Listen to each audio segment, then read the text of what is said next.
So we have finally arrived in Sevilla. In spite of taking a super fast train, we are 1 hour late in a 2.5 hour train journey.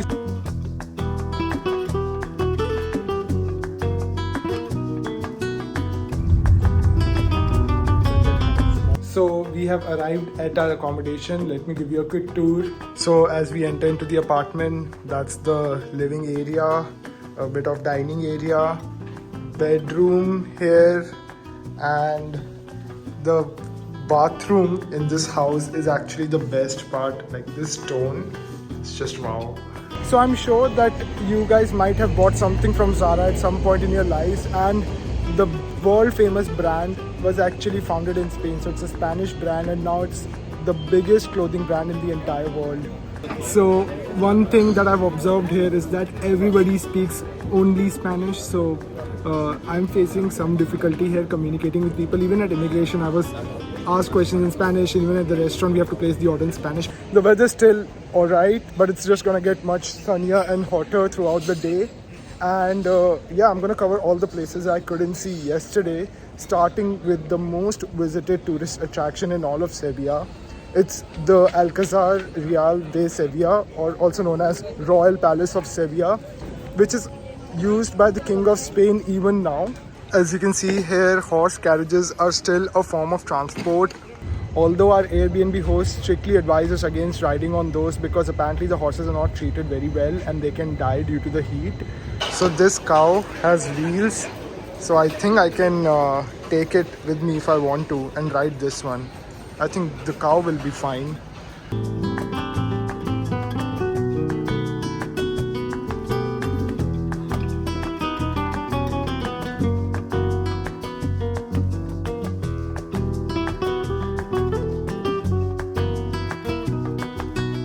I'm standing in the courtyard of the palace, and this palace took 5 centuries to make. And the upper floors of the palace are still used by the royal family to hold dignitaries. So it is the oldest palace in all of Europe to still be in use.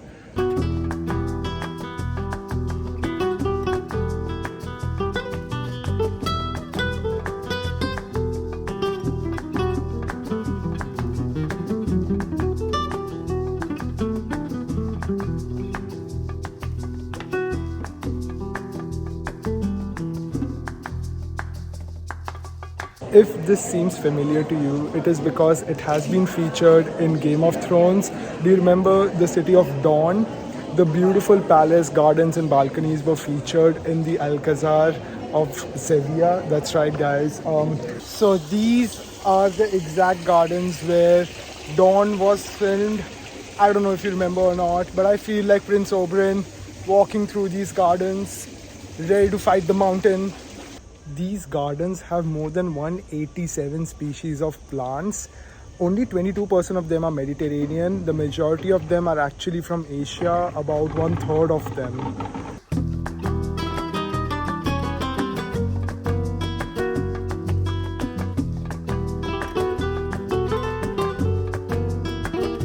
That cat is lost there between those hedges. Oh, it found its way out. Thank God. Don't go back in. Don't go back in, cat.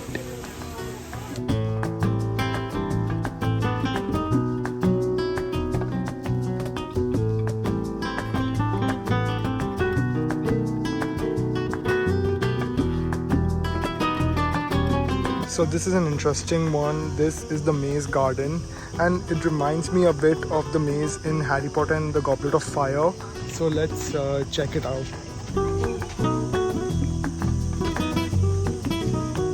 Okay, I'm a little stuck now. I don't know where I'm going exactly, but let's see.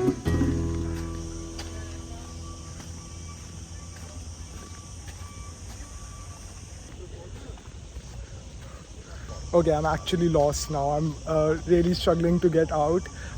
This is much tougher than it looked when I entered. Oh, I see the exit. Finally. Do this at your own risk, guys.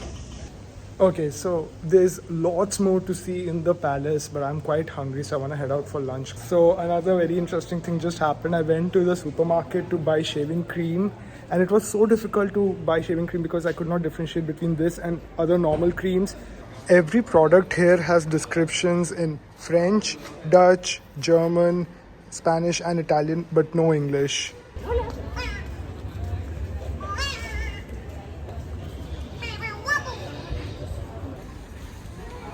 That is pretty cool. Really, really cool. Wow.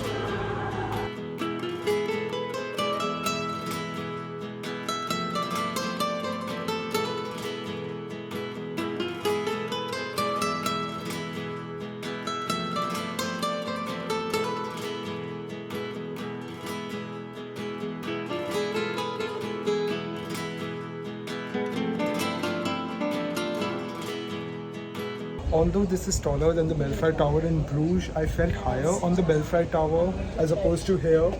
But you get absolutely magnificent and unopposed views for miles from here. The only thing taller than this tower is that building right there. So yeah, you can see entire Sevilla uninterrupted from here. Absolutely gorgeous panoramic views.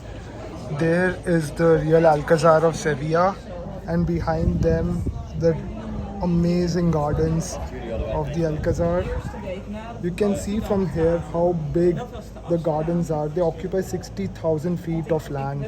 Actually, this city is a perfect blend of Mudéjar and Gothic architecture blended all together. It's just absolutely incredible.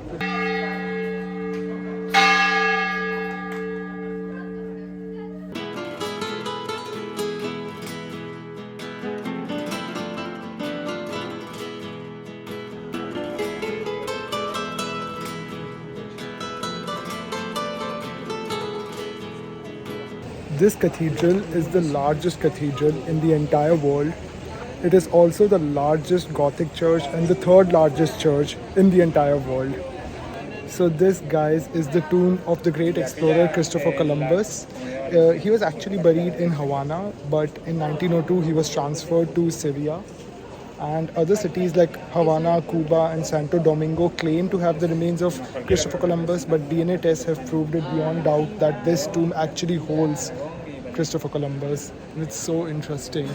Another major attraction in this cathedral is this altarpiece of Jesus. It was crafted by a single craftsman. It was carved entirely out of wood and covered with massive amount of gold, and it is the largest and the richest altarpiece in the entire world.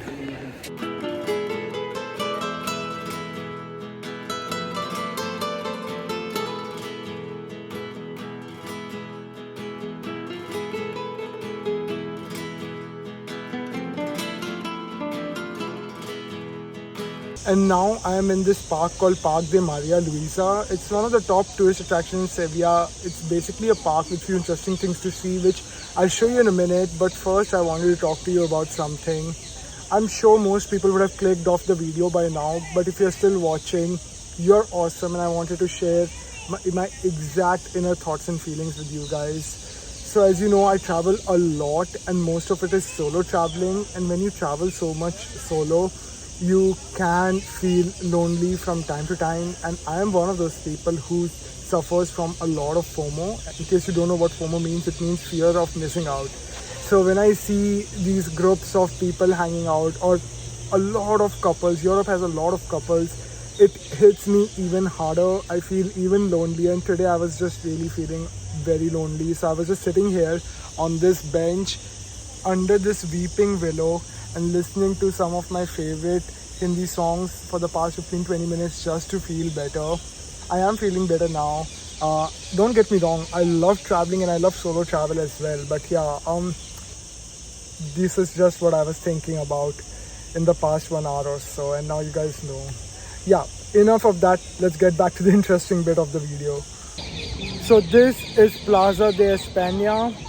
It is the main touristy thing to do in this park, and frankly it's massive, so I don't know where to begin. And also I'm really interested in rowing, so I'm gonna find out how expensive it is and I'm gonna get one of these boats. Let's see. Yeah, it turns out that they only accept cash and I don't have cash. I don't know where the nearest ATM is, so I'm gonna pass on the boat. But this is like Venice in Spain, mini Venice.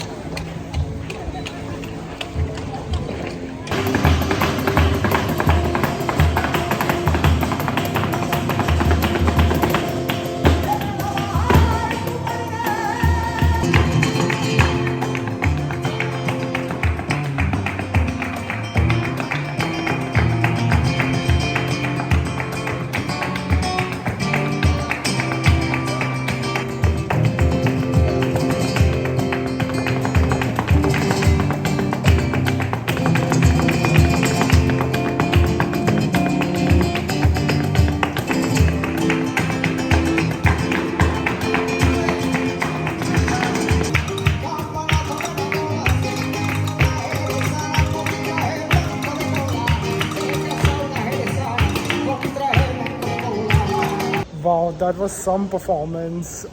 It looks so difficult to do and so tiring, and they keep doing it song after song. I mean, hats off to them. Incredible energy, and even the skill on guitar, mind blowing.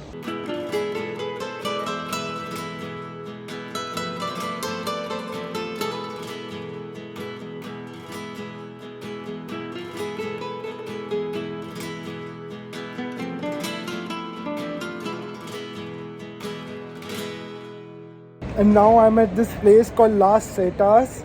It's a wooden structure and it lights up at night. It's not quite dark yet, but looks so interesting. Looks like a waffle, to be honest, a very big and weirdly shaped waffle. And now I'm in the main shopping area of Sevilla. The street looks really, really gorgeous at night, as you can take a look. Wow, that looks so good. Can't we go there? Why? Wow. So guys, now we are in front of this bridge which is very famous. It's called Puente de Triana, and it looks just absolutely gorgeous. In my opinion, Sevilla looks even better at night.